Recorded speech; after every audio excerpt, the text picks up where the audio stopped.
What's up, everybody? Welcome. Thanks so much for watching the Arizona Youth Alive podcast summer series. If you haven't checked it out yet, this is, I think, episode 4 of our summer series coming at you live from youth camp. And if you haven't subscribed yet, make sure you do that. Hit the subscribe button so you can stay in tune and hit that bell wherever that bell is. Just hit that. It's good. So if you've never checked out this podcast, normally what we do is first and third Wednesday of every month, we release new content, 20 minutes of content. And the reason why we do this is we want to help leaders become better influencers, because if we're influencing better, we're leading better, because leadership is all about influence. So today, we got someone with me who I'm really super stoked about. Terry Parkman from River Valley Church is here with us today. So Terry, say what's up. Yeah, what's up, everybody? I'm so excited to be here with you, man. Thank you so much for making this possible. I love Arizona. I love the next generation, so this makes total sense, and I'm excited about what we're going to be talking about today. Awesome. Well, hey, before we get into it, let me remind you guys, August 24th, if you haven't registered yet, August 24th, Youth Alive One Day, youthaliveeneday.com. You can register. It's only $25. What a great value. Josh Wellborn's going to be with us. It's going to be awesome. Don't want to miss out. And we're releasing a new resource called Alive in 5. The idea behind it is we want to help you learn how to have gospel conversations. Yeah. And I think this tool is going to be a catalyst for that. So even if you're like, I'm not a campus club leader, I shouldn't go. If you're a Christian, your school is your mission field. So come be a part of that with us. It's going to be awesome. August 24th. Blair Wood is going to be there. Theo Ryan, myself, and several others. It's going to be awesome. So be there or be square. Hallelujah. Bless the Lord. Alrighty. So today I want to talk about just leadership. So Terry, you are a leader of leaders. One thing that I've grown to really admire about you is, are you familiar with the Enneagram? Yeah. Are you an 8? I'm an 8. You're an I'm 8. a hard 8. Yes. Yeah. So if you guys don't know what an Enneagram is, it's 8 is the challenger. Yeah. And yeah. I appreciate that. I'm a 7. Okay. I'm a 7 wing 8. Yeah. So I'm more a party person than I am a challenger. Yeah. But anyway, so I've been seeing you. Were you just at Church of the Highlands? I was just at Church of the Highlands. Yeah. Man. Yeah. I've never been there. I've heard it's just immaculate. It's beautiful. Yeah, it's a beautiful campus. The church is doing amazing things in Alabama and for the world. Yeah. Like the type of ministry that comes out of there is just a great example. Yeah. So it's really exciting to be able to have been there. That's awesome, man. Yeah. Well, I saw what you guys were doing, and what I was getting at when I brought that up is you're doing something that I believe, like, if I got to do, oh man, like, you said something back in January here. Yeah. I don't even think you meant to say this, but talking about taking off your lid to go to the next level. Yeah. I really feel in my heart that God's put on me to be a voice to a generation, and I think this is what you are doing. Right. And so, one, I want to celebrate you for that, but I also want to learn from that, and not just me learn from it, but learn on the camera and let other leaders see how you have constantly taken off the lid and expanded yourself to the next level. Yeah. So my first question would be, on a regular basis, how do you continually, personally, take off your own lid? Yeah. So I always believe that every ministry reflects the ceiling of the person that's leading it. And that's hard for people to say, because there's a lot of people leading ministries, especially youth ministries out there, and youth ministries are struggling. Yep. But as a leader of other pastors, I oversee kids pastors, youth pastors, young adult pastors, and emerging leaders in our church at River Valley. And so when I'm there, 9 times out of 10, maybe 9.9 times out of 10, the issue with the ministry, if it's struggling or whatever else, is truly an issue with the individual leader. And if I can help that leader remove their personal ceiling, their ministry ceiling is removed at the same time. Like, it's crazy. And what I realize is God will always puts his next steps for you and his vision for you above your personal ceiling. And that means he's not going to accommodate our lack of faith by putting his vision in the same room as we are now. He wants to challenge us to break through. And every time we hit the ceiling in our life, stuff falls off that's not supposed to go with us to the next level. And so many times pastors hit that ceiling and it hurts. So rather than go through the pain of growth, many of us hit that ceiling and instead stay in a room that we're uncomfortable in, complaining about the ceiling that's above us. But we got to know that every ceiling is put there to help us break through and to grow. And so in my life, moving forward, I just have made the decision years ago to not allow a ceiling to inhibit my upward trajectory. Yeah. And that means I will become whatever I have to become. I hear a lot of pastors say, well, that just ain't me. Or they want me to be something I'm not. Well, here's the reality. When we come to Jesus Christ, we die to ourselves. So you don't get to be anything if you're a pastor. Jesus gets to be what he wants to through you. Wow. And the churches that we're in and the leaders that we follow are people that God places in our life to become the people that Jesus wants us to be. And I ran into that in River Valley. I hit a ceiling, and there were certain things I needed to become to lead well there. And I fought God. I'm like, God, I don't want to be that person. I'm a better preacher in this way. I'm a better leader in this way. And God said, but I don't want you to be that kind of leader anymore. River Valley is your refiner's fire. It's your crucible. He goes, this is a place that I'm refining you to the person I want you to be. And honestly, if you're dead to yourself, you have no rights anyway. So listen to what I say and become what I want you to be.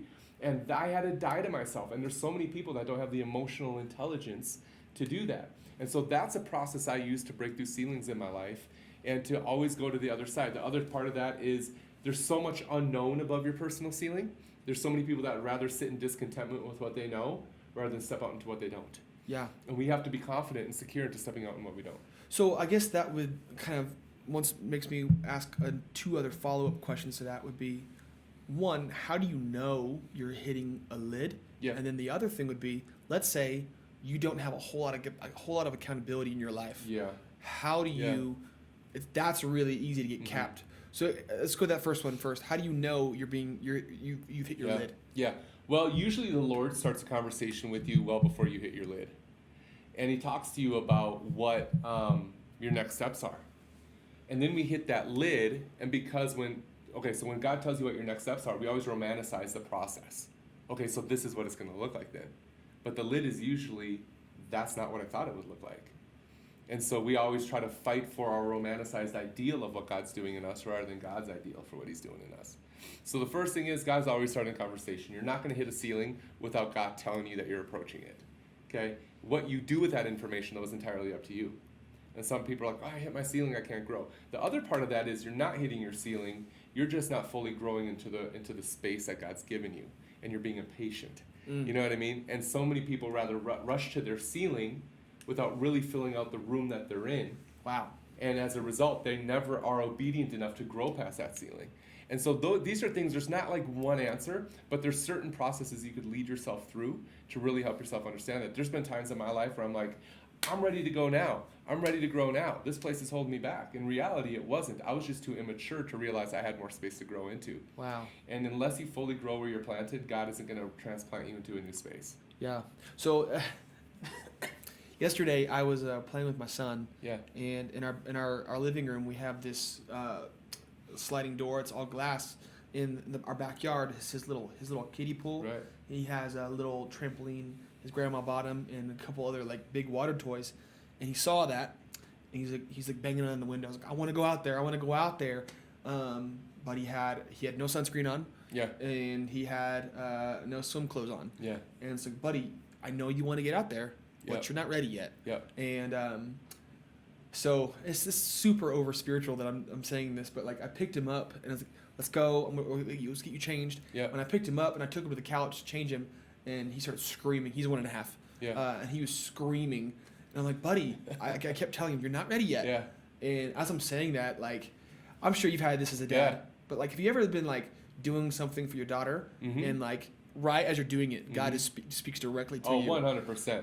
Yeah. That's the best thing about parenthood is God uses that to talk to you. Yeah. And so like, I was, so I took him over and he was screaming and I was like, buddy, you're not ready yet. And I'm trying to get you ready. And I'm literally saying those words.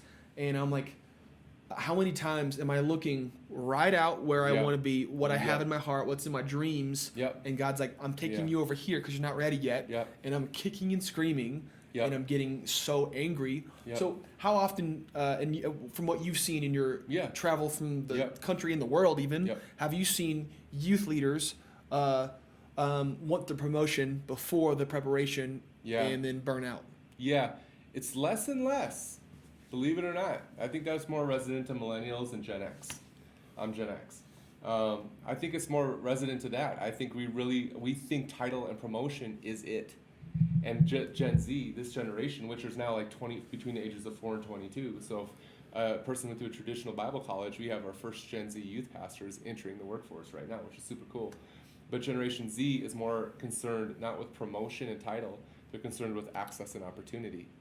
And so I see a lot of people being frustrated that they're not having access and opportunity to do things more than they are with getting promotions and titles. Yeah. And that same heart is resident in both.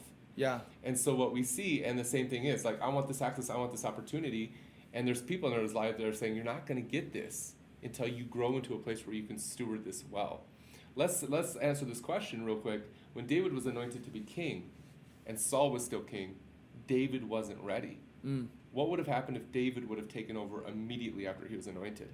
He probably would have burned out and messed up, without a doubt. Like, if he was as rash as he was with certain things after he became king, oh my gosh, how would he have done as a young person? Yeah. And God knew that putting him underneath a leader that maybe was not the best leader in the world, but God knew that somebody with David's spirit needed to be underneath somebody with Saul's spirit in order to be able to grow personally.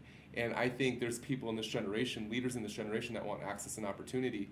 And what we need to understand is we need to stop treating access and opportunity as reward when it comes to leadership, and we need to start treating it as growth checkpoints. Wow. So I could say I go to a place and I'm sitting at this table that just blew my mind and transformed the way I thought. And you're talking to me about some struggles in your life. I'm like, I can coach you, or let me give you access and opportunity now. And that place at the table will help you to grow. So this is it's gonna take our conversation a little differently now. But like, I want to go down next. Yep. So when you say access and opportunity, as a youth pastor, I thought this way: you're not going to get opportunity unless you're showing me. Yeah. Is that a way? Do you think that's an effective way to lead? Very much so today. So explain that to me, because I would say my youth group was 70 to 80% first generation Christian. Yeah. And they didn't know anything. Yeah. And so like for me, it was like, if I didn't give them something. Yeah. And I waited for them to get here before they got. Yeah. They would never get there. Yeah. So how do we manage then spiritual maturity while still allowing them to, for the lack of a better word, suck? Yeah. So there are two conversations happening here that are going to be answered with the same answer. The first conversation is, by access and opportunity, I don't mean giving people a microphone and a stage. I don't mean that, because that's not going to grow every person. Right. Access and opportunity means what's the best next step for their growth, and how can I create a space for them to grow there, instead of making them earn that space. If that space can grow them now, let me put them in the space to grow them today. Okay. The other part of the conversation is perform, and then I'll give you this reward for access and opportunity. The problem is, you have to grow into a space to be able to perform at the way people want us to perform now, and access and opportunity sometimes are the only ways to do that. So how do you defend the heart of the person so that they don't suck when you give them access and opportunity? You do what Jesus did. You lead them into paying a price. Because if I give somebody a microphone and a stage and they don't pay a price for the ministry they're serving in, then that's entitlement. But if I make them bleed for the ministry, if I make them sacrifice for the ministry and give them a mic, that's empowerment. The one thing that changes from one to the other is paying the price. And the very first thing that Jesus calls us to do is to come and die. And so when I die to myself, when I pay a price, like my marriage, I have bled for my marriage. I have sacrificed for my marriage. I am loyal to my marriage. When I do something great when I engage my marriage and I do something great for my marriage, I don't think I'm entitled to it. I feel empowered because I bled for it. I've given time and energy and effort and money and everything to make my ministry win back at River Valley. Yeah. Okay? When we do something and I get an opportunity because of that, I don't feel entitled like I deserve. I feel empowered, like, let's do this together. Yeah. And so the one game changer is lead people into paying a price. The quicker you do that, the easier it is to grow them. So I'm a very concrete thinker. Yeah. I take that back. I'm an abstract thinker, but I'm a concrete doer. Right. I have to have it. I have to be able to see it. Otherwise, I get confused. Right. So how does that practically work, especially like for your average everyday youth pastor? How does that work when making someone bleed for the ministry. Yeah. I had my ideas. Totally. And I came from a workhorse church Yep. in Missouri. Yep. We worked. It's very similar to Yep. River Valley. Slightly smaller, slightly younger, Mm-hmm. but that's the culture there. Like Right. it was, I don't care if you have a job. Mm-hmm. Mm-hmm. The gospel's more important. Yep. And I bought in. Yep. I was like, let's do it. Yeah. And so I kind of transferred that here a little Yeah. bit. Sometimes it worked, sometimes Yeah. it didn't. Yeah. But like, what does it mean? How do you make someone bleed for the ministry? Yeah. Well, there's a natural process that God has every disciple and believer in, and that's through steps of sacrifice. Sacrifice is good because we put a knife through parts of ourselves that shouldn't go with us to the next level, right? My job is to broadly and specifically put those places in line to help them get through those steps that God is taking them through. So what this is not is, I don't care if you got a job, you're a leader here, you're going to sacrifice and you're going to love it. That's not what we're talking about. What I'm talking about is our three things, and I'm sure this is maybe where you want to go eventually here in this conversation, but what are some distinctives that make a great leader? And I think it's three things. It's passion, ability, and availability. By passion, I mean I know the vision, I know my place in the vision, and I'm excited about it. It's not hype, it's not excitement, it's I know the vision well. I know where I fit in this vision, and I'm excited about it. Ability is I'm executing upon what I know. Availability, I show up. Those three things are also places where people need to pay a price. Okay? So I'm not going to give somebody a stage because they're hype. I'm going to give somebody a stage because they have fully embodied the vision. And if they haven't, they need to pay the price to do so. Ability. Okay, some people know the vision, know their place in the vision, are excited about it, but they're not doing anything with it. Right. They're still taking up oxygen in your ministry and not doing anything. Paying the price is getting plugged in. And then finally, That's availability. huge. I don't care how great you are, how passionate you are, how well you execute. If you don't show up, that doesn't matter. So these are three places where you can lead them into paying a acceptable price, not a workhorse price, but an acceptable price. Because if you have a business and your employees aren't bought into the vision and know their place, if they don't do their job well and they don't show up for work, what happens? They're gone. But in the church, we're like, no, let's make it easy so you can be a slacker. Let this be the only place where you can slack. Thank you. And so I think the only place that we can really call them to pay a price is passion, ability, and availability. And we call them up. We don't call them out. We call them up. And if they don't hit that level, we move on. Because this whole inability to move up to the next level has less to do with you and more to do with their walk with God. And we leave them to the Lord as we continue to develop people who want to go up. So let me say it like this then. How do you manage, or let me see if I'm tracking with you. So you would say you might not be the most biblically illiterate. You might not be the most spiritually mature, but you're bought in. I know you love this place. You're saved. Like you know the vision, and you know how you fit. Yeah, yep. and you're talented. Yep. And so let me ask you this: which is more important, 100% bought in or talented? No, bought in. Bought in without a doubt, because talent. The thing with talent is talent doesn't need integrity. Being bought in needs integrity. You can't lie and be bought in. That's true. You know what I mean? It's like, oh, I love cricket. Oh, cricket is the best game ever. I'm sorry for those of you who love it, but I'd rather watch paint dry. I can lie about it being all bought of our in. English watchers. I know. They're like throwing their tea at us. Crumpets are flying.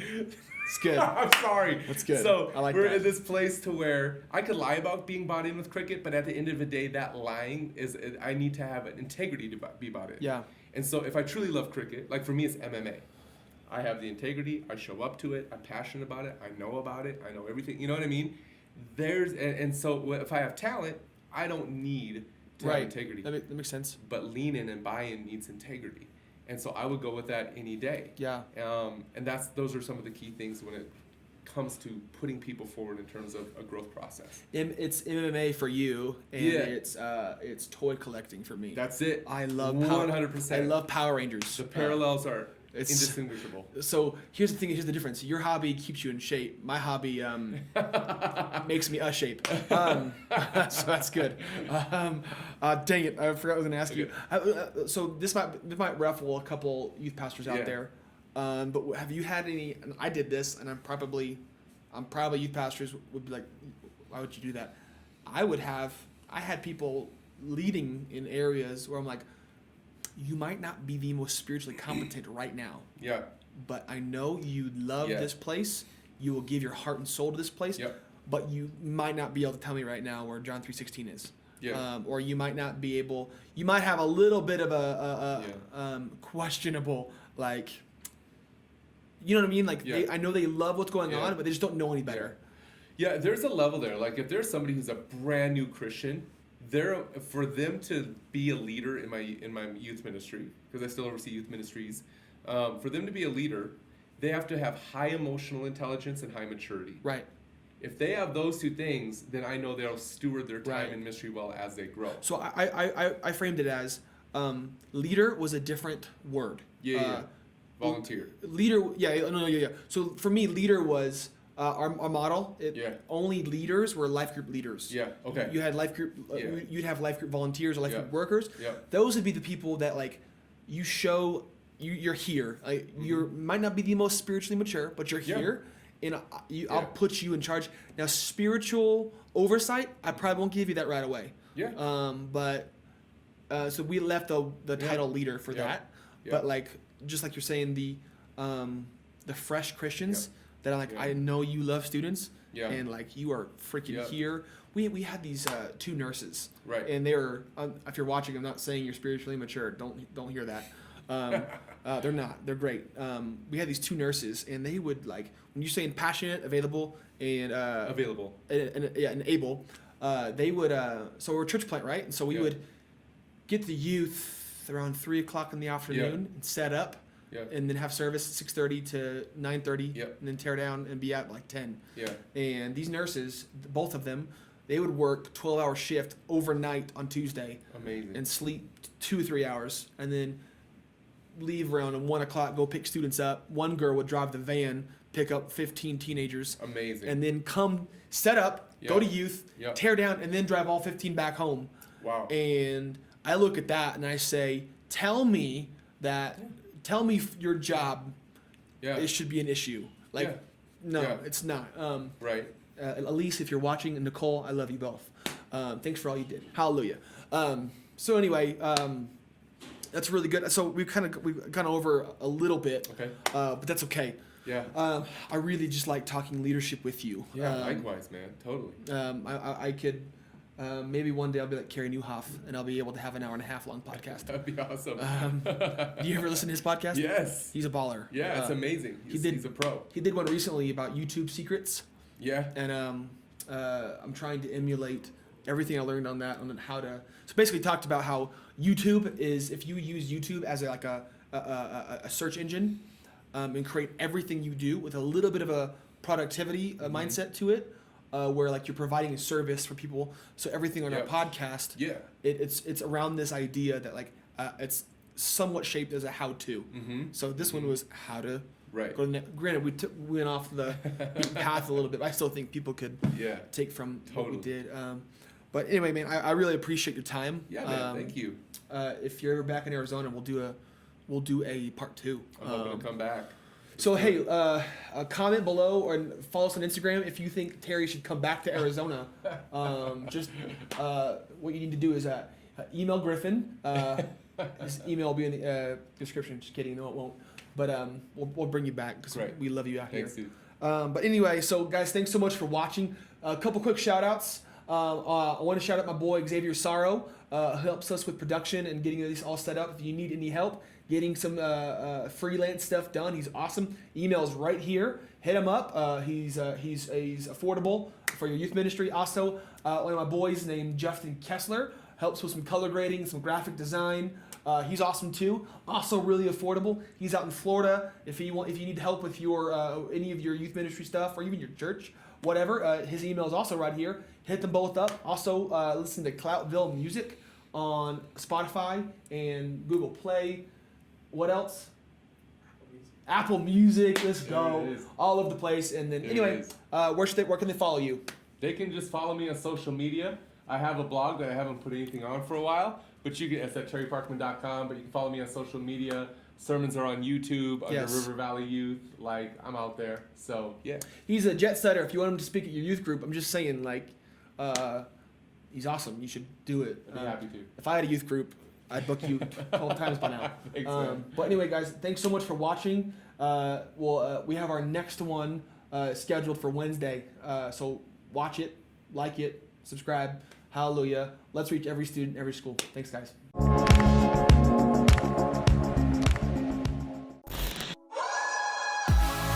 Say, Jesus, the answer is yes before you even ask the question. That is a heart of obedience. That is a heart of willingness to trust that God has a better plan than anything you can ask or imagine.